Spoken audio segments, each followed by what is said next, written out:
ರಾಣಿ ಚೆನ್ನಮ್ಮ ಬ್ರಿಟಿಷರ ವಿರುದ್ಧ ನಡೆಸಿದ ಹೋರಾಟದ ದ್ವಿಶತಮಾನೋತ್ಸವದ ಪ್ರಯುಕ್ತವಾಗಿ ಫೆಬ್ರವರಿ 21ರಂದು ಚೆನ್ನಮ್ಮನ ಕಿತ್ತೂರಿನಲ್ಲಿ ಒಂದು ದಿನದ ಮಹಿಳಾ ಸಮಾವೇಶ ಆಯೋಜಿಸುವ ಮೂಲಕ ನಾನು ರಾಣಿ ಚೆನ್ನಮ್ಮ ರಾಷ್ಟ್ರೀಯ ಅಭಿಯಾನಕ್ಕೆ ಚಾಲನೆ ನೀಡಲಾಗುವುದೆಂದು ಸಾಮಾಜಿಕ ಕಾರ್ಯಕರ್ತೆ ಶಬನಂ ಹಶ್ಮಿ ಅವರು ಹೇಳಿದರು.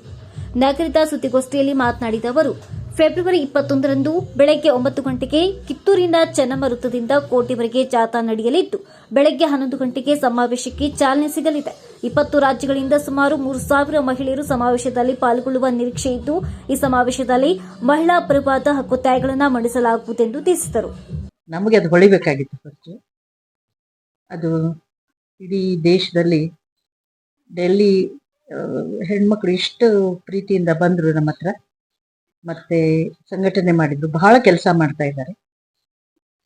ಈಗ ಚೆನ್ನಮ್ಮ ಅಂತಂದ್ರೆ ನನ್ನ ದೃಷ್ಟಿಯಲ್ಲಿ ಸ್ತ್ರೀತ್ವದ ಒಂದು ಗೌರವ, ಅಭಿಮಾನ ಮತ್ತು ತನ್ನ ನಾಡು, ತನ್ನ ದೇಶದ ಬಗ್ಗೆ ಇರುವಂತಹ ಅಭಿಮಾನ, ಇದಕ್ಕೆ ಒಂದು ಸಂಕೇತ.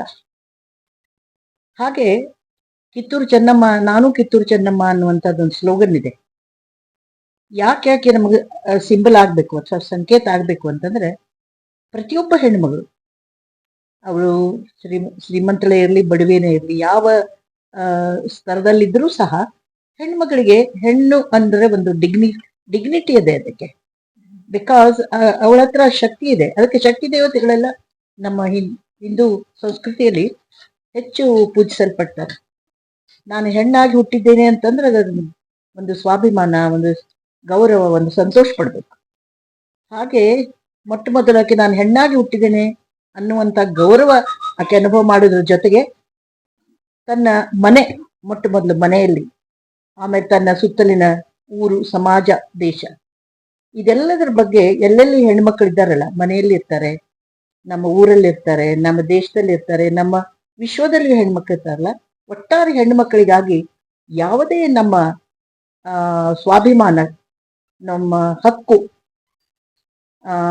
ಇದಕ್ಕೆ ಏನಾದ್ರೂ ವಿರೋಧ ಬಂದ್ರೆ ಅದನ್ನ ರೆಸಿಸ್ಟ್ ಮಾಡಬೇಕು ಅಂತ, ಅದನ್ನ ನಾವು ಪ್ರತಿಭಟನೆ ಮಾಡಬೇಕು ಅನ್ನುವಂಥದ್ದು, ಈ ಅವೇರ್ನೆಸ್ ಬರಬೇಕು. So thank you very much. About 1.5 months ago, we were thinking of how to reach to women across India, and have an atmosphere of peace and harmony, and also fight for women's rights, for equality, for gender, in one of the exhibitions earlier. So when we looked, we realized it's 200 years of the revolt against the British. So we thought it was very